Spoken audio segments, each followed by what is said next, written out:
Perfect. So last video I said I was going to talk to you guys about some organic strategies that we can use to improve our engagement and to improve our kind of general Facebook appeal. So the first thing you can do is to do something flash. Now this might sound like vague and nonsense. What do I mean by something flash? I mean displays of skill or displays of something that's unusual, generally speaking, do really well as video content. Okay, they, generally speaking, something or demonstration of something of impressiveness will make someone watch something. What isn't impressive, if it doesn't make you go wow, then generally speaking, it's not going to make your audience go wow. So in terms of our content strategy, impress people, make people go, oh, that's interesting. And it's important that when you talk about interest, we talk about holding interest. It's not just a little bit interesting one time, it's consistently interesting. So we're not just going, oh, look at the big, the flashy fans. It's actually continuing that on through as you talk about more and more and more stuff, that you keep going with what is impressing them while simultaneously saying to them something else. So that's just one little tactic that you can use. The next thing that you can use is what's referred to, or used to be referred to as engagement baiting. Now, you can't officially engagement bait as obviously as you used to be able to. So you used to be able to say, hey guys, give us a like or a comment in the things below and we'll blah, blah, blah. We can't do that anymore. Facebook doesn't let you do that. Instagram doesn't let you do that. It limits your reach if you're seen to be doing that and trying to bait people into engaging with you. Instead, what you can do to get engagement is do things like ask basic standard questions. And just tell people, answer in the comments below, which is a similar thing to what I've done in most of these videos. I've asked you a question. If you want to know anything more about this, let me know in the comments below. It's exactly the same thing you can do in your Facebook content. Okay, so if you want to know details about this product, let us know in the comments below. We'll get right back to you. That kind of thing, where you're not actively baiting people to reply, put a yes underneath here if you want to do X, Y, or Z, and you get a whole stream of yeses. That kind of stuff Facebook is not interested in. But if it's genuine engagement, if it's genuine discussion, if you're instigating genuine debate, then they're interested. This does also, though, bear this in mind, this is a double-edged sword. People will ask you difficult questions, and if you answer them in a way that's fake, in a way that's not that's quite obviously not actually answering what they're asking for, people will berate you and destroy you for it. If you need any more of an example than this, or if you want a solid example of this, go onto any corporate website, any corporate entity's Facebook, and see how they respond in the comments to people that brutalize them, basically, people that troll them, that go after them. And you'll see there's a clear split between those that handle it really well by saying things like, we're really sorry that you had this bad experience, please contact us here. And those that handle it really, really badly by either just ignoring them or saying, hi Johnny, great that you liked our thing, and it's a really bad ways of kind of trying to twist the truth. So bear in mind, it's a double-edged sword. You do have to actually, if you're getting engagement from people, you have to give that engagement back to people. You have to reply to their comments. You have to do all of those things. What's the other option you have, though? You do have the ability to direct message on Facebook people. And this is a really powerful tool. If someone comments on one of your posts, you can send them a direct message by clicking the message button and send them, and literally on their comment, it has a little message button next to it. You can message them saying, hi there, we saw that you commented on this. Thank you so much for getting involved. Here's a link to our latest product. Here's 10% off. Here's X, Y, or Z. And you can start instigating really direct sales messaging from the post that are getting engagement. What's the third way to generate engagement? Groups. Groups are key on Facebook right now. They have been key for a while, but they're not going away anytime soon. They get more engagement than general posts and statuses on pages. They get a huge amount of discussion going along in them, and it helps you with user-generated content for what you want to publicly put out there. When it comes to groups, there's a lot of different strategies you can use, but the key one I think that's really important is taking your group formation, the one that you want to run, the one that you want to own, and letting as many people know about it as possible, and letting many people know about the USPs of being in it as possible. I'm not talking about trying to leech from other groups. That's when you post your group in other groups and say to them, hey, join my group instead of this one, blah, blah, blah. I'm not talking about doing anything like that. But what I am talking about is letting people know if they're in a group that's clearly devoted to, I don't know, fishing, and you sell fishing rods, and they're asking questions about fishing, you can answer them by saying, hey, yeah, absolutely, have you checked out this thing? It's, blah, blah, blah. And you're kind of, you're letting them know about your product, but in a way that's genuine, in a way that's has authenticity to it. You're not just spamming a group constantly with your sales message, which you can do in your own one. But again, it's what my business partner Chris calls incidental marketing. Works best for your own group. It's where you say, this is a group sponsored by this, but the value of the group is completely free, and it's what's being generated by the conversation, by the discussions, by the interactions between the different people in there, and the debates that go on. So I myself happen to run quite a lot of groups. Most of the groups that I run are reasonably large. So I have one group that's, for example, that's smaller, on the small end of my groups. It's got about 6,500 people in it. One of the larger groups that I run has about 14,000 people in it. And these groups are all sales groups. They're all generated to get sales. They're all there to market to these people. But I wouldn't say hidden, but what's not so obvious is that the way in which they're marketed to is, I know they are interested in this thing because that's how they got to the group in the first place. So it's a lot more direct. It can be a lot more, I know a lot more about them, so I can know a lot more about the triggers that are going to get them to buy. Fourth thing about engagement on Facebook and how to drive engagement is to do things that aren't necessarily funny, but are disruptive. Now, this is where you have to be a little bit careful. And I know I've been tempering everything by saying being careful, because this can really backfire.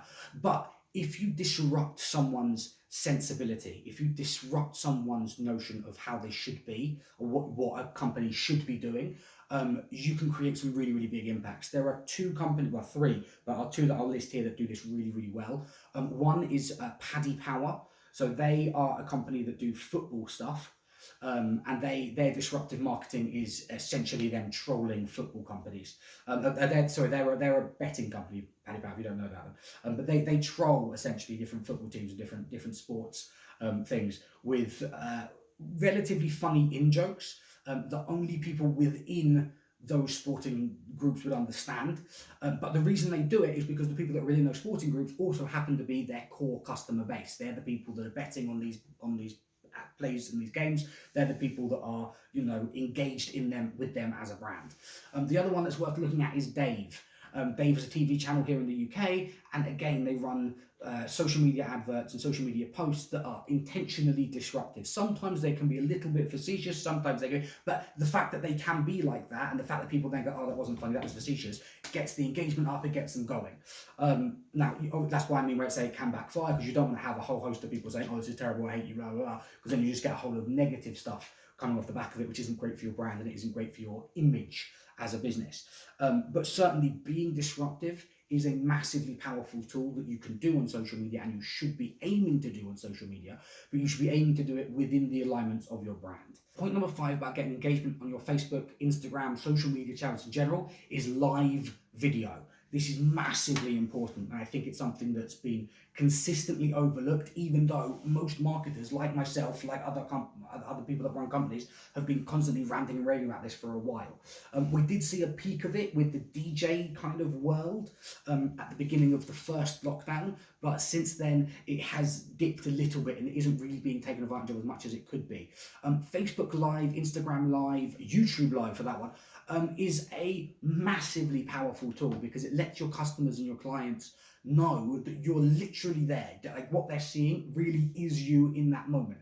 Now, it doesn't actually have to really be you in that moment. There are ways of faking and tricking Instagram Lives and Facebook Lives, and there are massive benefits to posting up recorded videos as an Instagram Live. Not only does it get better reach and better engagement across social medias, but also it means that you can basically fix any issues that have gone wrong. For example, this video is edited. I haven't just done this in one clear stream, bang, because you'll have heard lots of ums and ahs and ers as I talk, and I include some in there, but certainly this is being edited to take out a lot of those, so that what you see is a much more coherent and a much more clean experience in terms of me being more communicative to you quicker.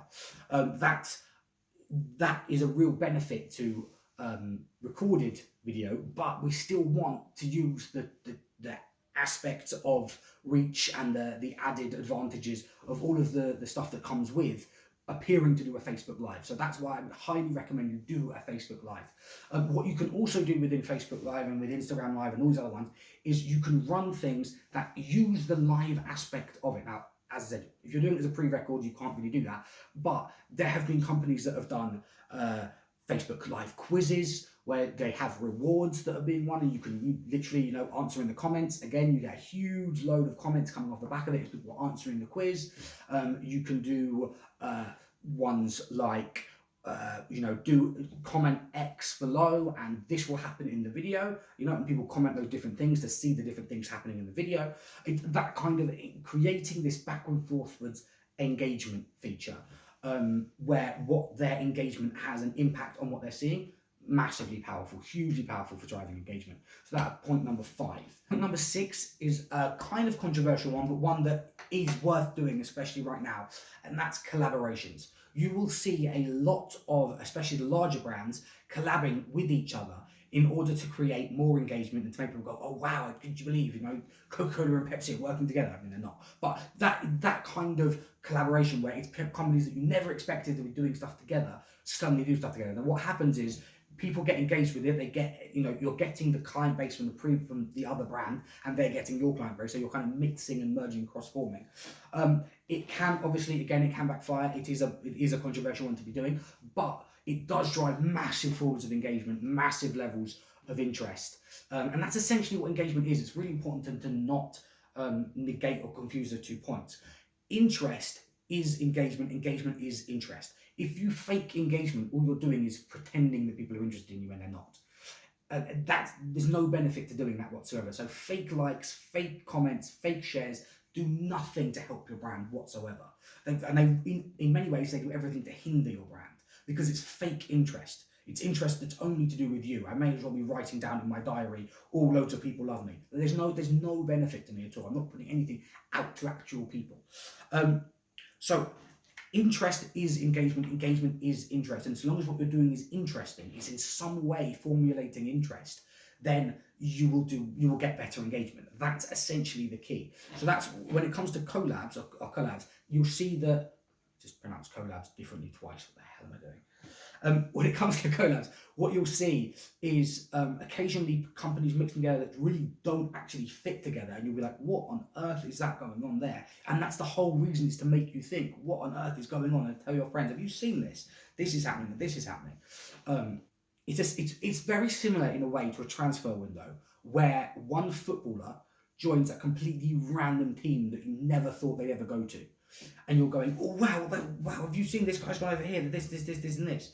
And the marketing side of publishing that, of publicising that, is that it gets engagement, it gets people talking about it, it gets them in the news, it gets these teams' profile out there more and more in your face, which ends up with you being interested in the games, ends up with you being interested in the personalising of the players, ends up with you showing more engagement and being more engaging, which then means that they can print whatever they want on their t-shirt and more people are going to see it. So it drives your advertising budget for them. It increases their general awareness in the population. So again, it increases the number of people that are going to be going to the games, although not now because of COVID. But you know what I mean? Generally speaking, it's a big machine that keeps on whirling. That's why you want to be doing collabs. And also right now, one of the really big things that presses people and gets people's interest is collabing with people that are much, much smaller than you. Not very useful for if you are a tiny weeny company, but if you've already got a pretty hefty user base, if you've already got a pretty strong, you're at the your 5 to 15,000 like range, which from some companies that will be still tiny, but 5 to 15,000 likes establishes you as a you're there. You've got a lot of people and they're genuine, they're real, and you've got and maybe a group of somewhere in the region of 10,000 people. You've got you have assets, not personal owned, but company owned assets that are audiences that you can direct traffic to and direct noise to. If you then pick out much smaller influencers, people that, and you can say, we loved what this person was doing, we thought they were brilliant, we wanted to showcase them to our audience. What you're doing is you're getting engagement, and you're also getting engagement from that tiny micro person, micro influencer is referred to. Not micro person, that's terrible. Micro influencer, that's what I meant to say. But if you do that with 50, 100, 200, micro influencers, then all of a sudden you're getting a huge user base, and you're only recycling your own one and gathering theirs. So there's your benefit to you. The benefit to them is they get massive exposure to your thousands of people that are following you. So it's a win-win on both sides. But that's a really powerful trick, and a really, I wouldn't say up and coming one, but it's one that's being used more and more and more, is collabing, as opposed to influencer marketing. It's kind of inverse influencer marketing in a strange way. So influencer marketing was getting people with bigger followings than you to put you on their platforms. This way, you're actually putting people, you're getting people with smaller followings and you're putting them on your platform. So it feels like a bit like the inverse of what's going on. But what that means is their audience goes, oh, have you seen they're on this? Bam, and they move over to you because you're seen as the bigger fish. So it's a newer tactic to influencer marketing. It does work. It's very, very successful and very effective. I would recommend doing it and trying it out. But yeah, that's number 6, kind of the 6th way in terms of getting engagement. 7th way of directing engagement is actually almost the exact opposite of how you would sell large numbers of tickets, and it's called streamlining or diamonding down. So diamonding down, I think I explained before. You have in when I was talking about one of my previous videos about a brand awareness retargeting campaign, where you diamond out in your brand awareness campaigns and you diamond in your retargeting campaigns. This is a very similar conceptual idea, that diamonding in, that funneling in, except in a more organic sense. So allow me to explain. If I put out a message on Twitter, Facebook, Instagram, on YouTube, on Snapchat, on Pinterest, on LinkedIn, or all these different platforms, if I spread my message out across all these different ways, then people have all these different platforms where they can engage me with. So I might get 2 likes on Instagram, I might get 2 likes on LinkedIn, I might get 1 like on Facebook, I might get a couple of likes on Pinterest, and so on and so forth. All these likes are spread out and around based on what people's preferred platform is. But on each platform, it looks like I haven't got a massive amount of engagement, even though I have, if you look at all 7. What funneling in this instance is where you put out stuff on a main platform, and then you use your other platforms to tell people this is new and it's on the main platform. You will have seen this using with Instagram stories, where people put up an Instagram story that says new post, check profile, and then you go and you check the profile. It's exactly the same as that, but we're doing it on multiple different platforms. So we'd be going on a LinkedIn and we'd be saying something like, big announcement just made on Facebook. Big announcement, and you say that on all the different ones. And what you're doing is you're essentially collecting all of your engagement in one place. So you're collecting all of the comments that you're hoping to get, you will get, bam, in this one area, which makes it look like, it makes it everyone basically can see all of the comments that you're getting. So you're more engagement on this one post, which should drive that post to be seen by more people than if it was fragmented and shown around all different platforms. It's almost the exact opposite to how you sell tickets. If you want to sell a large number of tickets, what you want to do is make sure that you are on as many different ticket platforms as possible. So you want to make sure that you're on not just your Eventbrites and your Ticketmasters and your Ticketwebs and all those things, but that you're on sort of maybe 15, 20, 25 different ticketing platforms. Because people feel comfortable buying from different ticket platforms. So what you're doing there is you're essentially putting up a ticket on a place where someone feels comfortable buying, they buy it, bam, you get that person, as opposed to it all being on some obscure website that no one's ever heard of, where they don't feel comfortable giving the payment details over, so you never actually get the tickets. Not because they don't want to go to your event, but because they just don't trust the platform that they're seeing that event on. So that's how it's the complete opposite, though, with this tactic of getting engagement. You're, instead of spread betting it everywhere, you're funneling it all. There's no diversification at all. All of those are being funneled to get people to engage with one particular post, one particular area, and it can be massively effective. Especially if you get people used to knowing that is the main funnel, because then what you're doing is you're drawing the audiences from all these other places and you're building up this one big pillar in a sense. Now, the only caveat to doing this, and the only thing that's sort of risky at doing this, is you might find out that you've chosen the wrong platform, and that actually people are vastly more engaged with you on Twitter than they are on Facebook, or vastly more engaged with you on Instagram stories than they are with your Instagram profile. In which case, what you have to do is react to the data that you're seeing and say, okay, well, most people are engaging with me on Instagram stories, therefore I want to be directing everyone to take a look at my Instagram stories, as opposed to trying to get people from your Instagram stories to engage in somewhere else. It's basically, don't try and move the the mountain, you know, try and move the person. All right, so that's number 7. I think I'm going to leave it there actually. So I've given you sort of 7 different ways of improving engagement, gathering engagement. Some of them are really common, some of them you've heard of before. Some of them hopefully are a little bit new to you and show you kind of the tactical thought process behind how we deal with engagement. If there are, I mean, there are loads more. So if you have any other preferential ones, again, whack them in the comments below. Engagement baiting. But you know, if you have any more, do let other people know. Do share them, because these platforms are so massive and there's so much audience out there to get hold of that the more you share, the more you end up getting in return. Perfect. I'm going to sign off. This button doesn't work.